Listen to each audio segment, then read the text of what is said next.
Hey folks, you'll see me popping up here and there to answer some interesting questions that I find from the community. So if you like what you see, leave us a comment, hit like and subscribe.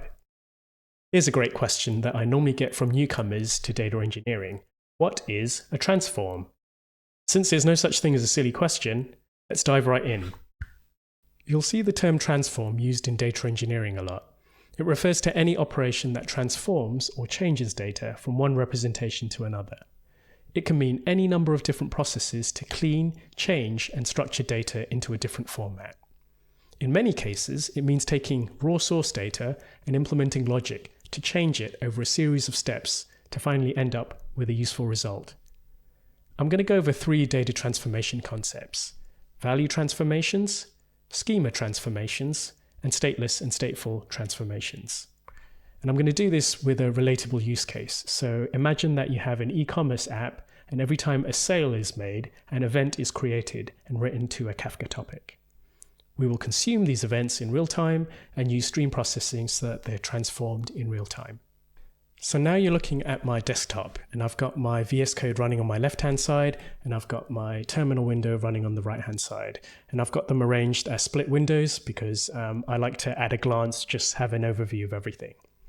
So let's focus on this raw JSON here. So this is an example of one of those e-commerce events.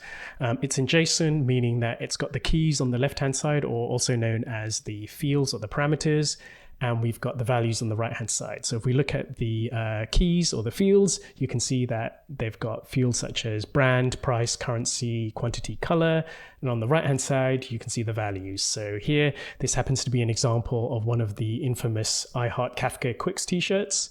And with this example, I'm going to go over the first transformation, which is a value transformation. And a value transformation is just changing the values. So if we take a look at the bottommost field there, the clothing type, you'll see that it has a value of t-shirt. Now what we're going to do is write code that will convert that t-shirt into this value here, a top. So it's kind of like a categorization is what we're doing. And I'm going to give you an example with pandas. So if I open that here, here's one I created earlier. What happens here is we're importing in JSON and pandas, and in our main function, we're going to open that JSON file and we're going to load it in. We're going to get a data frame out of it, and with that data frame, we're going to apply this transformation, and then we're going to print it out lastly. So let's dig a little deeper into that, what that transform function is. So here, ordinarily, you might use an if or else statement. If you're using Python 3.10 and above, you have this thing called pattern matching, which is a much more elegant way of doing it, where you use this match and case keywords. So here, what we're doing is we're grabbing a row and we are checking the clothing type field or column. And what we're going to do is we're going to match, in our case, we've got a clothing type of t-shirt. So we're going to match on the t-shirt and we're going to reassign that clothing type to a value of top. Now, if we head over to the terminal, I've already installed my Python environment and activated it. So now all I need to do is invoke it. So Python to run it, Python transform, and it's called value pandas. So if I run it, it will print out the data frame, and here we can see that it's got the clothing type of type top. That's its value now. So that's the value transformation. That's in pandas. That's done on batch data, on static data. How do we do that in Quix Streams to do it in a streaming fashion? What I'm going to do, first of all, is go down here. I've got a requirements.txt. So just to show you what the dependency I'm using here is, it's Quix Streams version 2.8.0. So I'm going to use some of the new features from there. And I'm going to start off here by, I've pre-created this file called transform value Quix. So if I go up to the pandas code, I'm going to copy that and I'm going to paste that in just as a starting point, just so I can show you how I can convert this pandas code into Quix Streams code. First thing we're going to want to do is delete everything inside main. So let's start off by doing that. And we're going to keep the function the same just to show that we can reuse it. Now with Quix Streams, I've already installed this in the environment, so I can just delete these imports. And the first thing for Quix Streams is from Quix Streams, we want to import our entry point, which is the application object. So now we've got an application. Let's head down to main and let's create an instance of it. So it's going to be app equals application. And the application takes a few parameters. So the first thing that it takes is a broker address. And I'm going to run the Kafka broker locally using Docker Compose. And I've got that assigned locally to localhost for port 9092. So I'll put that in. We also need to add a consumer group. This is just good practice. And we're going to give it the name of our example, which is transform value. And then lastly, we're going to set the auto offset reset. Since this is a demo, we only care about grabbing the latest when this function is run or started up. So that's all we need to do. Let's set up a simple pipeline where we're going to read the data into this application from one topic, and we're going to write out the results. So the results of our value transform to another topic. So let's set up an input topic. So input topic equals, and we do that via the app object by creating topic. Since we're dealing with raw JSON, let's call that topic raw, and we need to add a deserializer. This is JSON, and then let's do the same for the output topic, and it's going to be app.topic. And let's call this one transform value as well, and then attach a value serializer this time, and that's going to be JSON 2. So we're going to read in from this raw topic in JSON, and we're going to write out to this output topic called transform value, also JSON. So let's create a streaming data frame. This is how we're going to get access to the data and start doing stuff with it, like transforming it. And we do that by creating a data frame from the input topic. And now let's set up a flow for this streaming data frame. So the first thing that I'm going to do is apply, which is how we do and create transformations and do that in Quix Streams. So I'm going to apply this same function called transform value, the one that is defined up here. It's exactly the same as the pandas function. Let's take a look at what it looks like. So let's print it out too, and we will also write it out, as I mentioned, to the output topic. So that's all the logic. And last but not least, we need to run this streaming data frame, and we do it like this. So that's all the code that we need. Let's head over to the terminal now. I need to run Docker Compose. So I'm going to run Docker Compose up as a daemon. And since this is the first time, it's going to pull in that image and it's going to start running it. So when that's up and running, next we are going to run this function. And it is called transform value Quix. And when we run it for the first time, you'll see that, first of all, it notes that it needs these two topics, which are raw and transform value. And since they don't exist, it will create them automatically. So it's created both those topics. And now, as you can see, it's waiting for incoming messages. So let's send some messages in. And to do that, we're going to use a command line tool called Kafka cat or kcat. I've already got that installed here. So I'm going to push that raw JSON that we're looking at up here into that topic called raw. So let's start off with kcat. So it's kcat. And we're going to put it into producer mode. So that's -p. And we need to give it some parameters. So the first thing we need to give it is the broker, which we have configured to localhost 9092. We need to tell it the topic to write to with T, and that is called raw. And lastly, the actual data that we're going to send in. And that file is called raw1.json. So if I hit enter, you'll see that it's posted that raw1.json to the raw topic. And if you look up here, you'll see that I've printed out the result of the transformation. And we have there clothing type top. So it's done the transformation in Quix Streams. So that's the first transformation, the value transformation. Let's move on to the schema transformation. So to do that, let's refer back to the raw1.json up here. So this is what it looks like.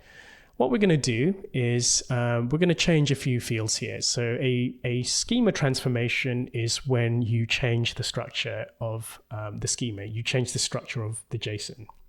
So changing the structure, what does that mean? You can rename fields, you can remove fields, or you can add fields. So anything that you do where you change the actual fields is considered a schema transformation.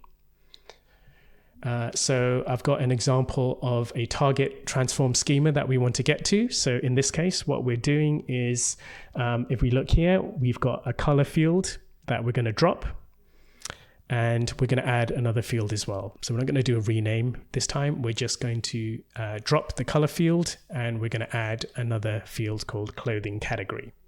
So if we go here to the right-hand side, this is the target JSON schema that we're looking for, which is, so you'll see that the color is missing there. So I've dropped it, and I've also added this clothing category here. So let's proceed to the actual code that will do it. So again here, I've got the pandas code that I've prepared earlier. So this does the same thing down here. It will read in the JSON from the raw1 JSON file. And the first thing it's going to do is it's going to drop the color column, and it's going to perform a transformation using the apply function. And again, it's going to be the transform schema. So if we go back up here, it's very similar to the code you saw before for the value transform, except here we're not going to reassign it to the same value. We're actually going to create a new column called clothing category. And based on the clothing type, which we have when we know is t-shirt, we're going to add a clothing category for top. So we're performing a schema transformation, which adds the clothing category and drops the color. Now, let's run that. So if we go to the terminal and I just stop this one that's running, and I type in Python, and this one is called transform schema pandas, and I run it, it's going to print out the schema or the data frame information. And you see here that it's taken the color and it's dropped it, and it's added a clothing category. So now we have a new schema. So that's a schema transformation in pandas. We want to do this using Quix, of course. So how do we do that? Same as before, I have pre-created a file for that, and I'm going to copy the code from pandas, and I'm going to paste it in here. So that's our starting point. And we're going to make some changes as before. So again, I'm going to delete everything in the main method. And we're of course going to delete those imports. So again, it's going to be the same. So from Quix Streams, we want to import in the application, which is our entry point. Surprisingly, we're not going to need to change any of this pandas code in the transform schema function. We're just going to be able to use that straight off. So again, let's head over to the main. And let's start again by instantiating the application. Broker address, as before, is going to be localhost 9092. The consumer group, we're going to also add, we're going to call this one something different. So it's going to be transform schema. And let's set the auto offset reset to latest, because we only care about the latest for demonstration purposes. Again, input topic, we're going to do via the topic function. Again, it's going to be raw, and it's going to be a value deserializer of JSON. And I'm going to create an output topic. So I just duplicated that row in case you didn't notice. Transform, we'll call this one transform schema. Of course, it's not a value deserializer, it's a serializer. And it's JSON. So now we get to the SDF. So let's create the streaming data frame from the app as before. And we're going to use the input topic to do that. And we're going to set up our neat little kind of pipeline of changes. Now, what we want to do first of all is we want to do the same as the pandas code. So we're going to drop. So luckily I'm using Quix Streams version 2.8.0, which has the drop function. So if you want this function, please upgrade. And it's the same really as pandas. You use the drop function. And now I'm going to move into the apply. So we want to apply that same function, which is the transform schema function. let's print just so we can see what's happened. And we're going to, again, write out to a topic, the output topic. So we've got a nice little pipeline going. Last but not least, let's run the thing. So it's run SDF. So there you go. That's all the code.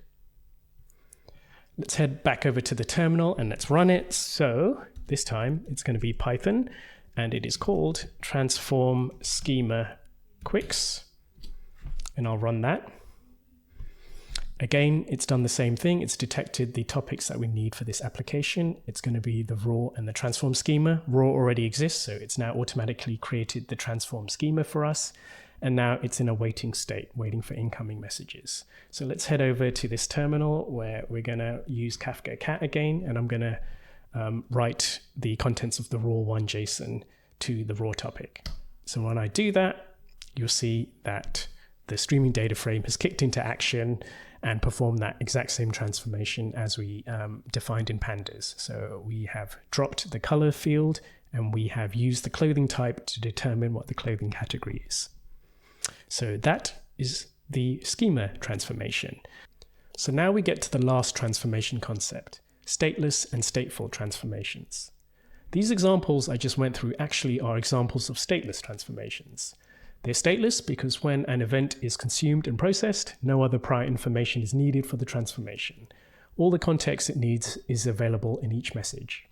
However, if we wanted to do a different type of transformation that refers to previous values, then we'd have to create a stateful transformation because the operation would require maintaining state.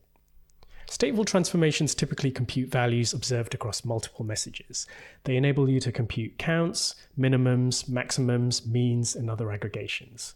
And typically, these aggregations are done using window operations. But we're going to keep it simple today, and I'm going to go through an example where we just keep count of the different types of clothing that we observe. Now let's code up this stateful transformation. And before we do that, let's revisit the previous transformation, which is the transform schema. And this one is stateless, as I mentioned. So let's have a closer look at the apply function. So here we're passing in a function called transform schema. But what's actually happening under the hood is there's another parameter at play here called stateful, and the default value for that is false. So this is actually what's happening under the hood. So all functions that we pass through the apply are implicitly stateless. So now we're going to code up the stateful function by setting this stateful parameter to true. Before we do that, let's do a recap of what we're actually going to do. So we're going to compute the total quantity.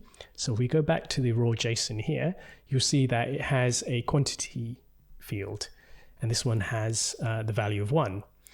To make it interesting in our demo, we're going to use another JSON object. So if I open that now, this one has a quantity of 2, and it happens to be the iHeart Kafka Quix cap. It's clothing type cap, and the other one is clothing type t-shirt. So one has quantity of 1, the other has quantity of 2. So now let's code it up. So if we, to save time, copy in the transform schema into the placeholder that I have for the transform stateful Quix, what we need to do is just delete the actual SDF logic because we're going to do something new. We're going to have a different output topic that we're going to call transform stateful. And we're definitely not going to use this transform schema function. So let's delete that.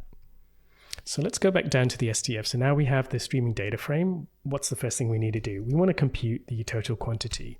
So I'm going to put, I'm going to assign a new column called total quantity. I'm going to get that by applying a streaming data frame. And we're going to apply the function called calculate total quantity. And as I mentioned before, we're going to use the stateful parameter that we've set to true. Now let's see what happens when we do that. So this function doesn't exist yet, so let's implement it. So def calculate total quantity. We know before that for the stateless functions, we get the row. So that's as expected, the row we get again. But when you set the flag for stateful to true, you get access to a state object, which gets injected in. And now we can use that state object. It works very much like a dictionary. So here's how we'll use it. Let's create the current total. And we are going to get a key from that state, which we're going to call total quantity. And the first time we try to grab it, there's going to be no value, so we want to initialize that with 0. After that, we want to increment this by whatever value that we get for the quantity field in our row. And then we want to set that back into the state, into the same key, so total quantity with that value we've just computed. And lastly, we want to return the current total. So now that we have that set up in a column, we're going to set up a pipeline. And to do that, we want to return ultimately a new schema, and it's just going to have only the total quantity in it. So to do that, we're going to use this pandas-like notation to get total quantity. And as usual, we're going to print it out just so we can see the transformation in the console, and we're going to write to the output topic. So that's it. So if we go back to the terminal and we run this, so this is Python and it's called transform stateful Quix, and I run that, we'll have created the new topic for my output, of course, and now it's waiting for incoming messages. Now, if I head over to the other terminal and I produce that same raw1.json to the topic, and I do that, you'll see here that it now has a total quantity of 1. This JSON here has a total quantity of 1, so if I send the same JSON through again, we get total quantity 2, and then if I do it 2 more times, we're going to get 3, and we're going to get 4. Now if I produce the raw2 JSON, which is quantity of 2, let's change that. You'll now see that it's hopped from 4 to 6. If I do that a few more times, 6 goes from 8 to 10. And then for good measure, let's go back and send 1 again, quantity of 1. So the 10 has jumped up to 11. So what's happened is every time that this message has been produced, we are persisting the total quantity between invocations. So that is being saved into state. So that is a stateful transformation. So there you have it. Now you know what transformations are. I've included the GitHub repo with all the source code for these examples, so check it out and let me know what you think. If you have any questions, then leave me a comment here, or you can come find me in the Slack community. Hopefully, I'll see you there. Till next time.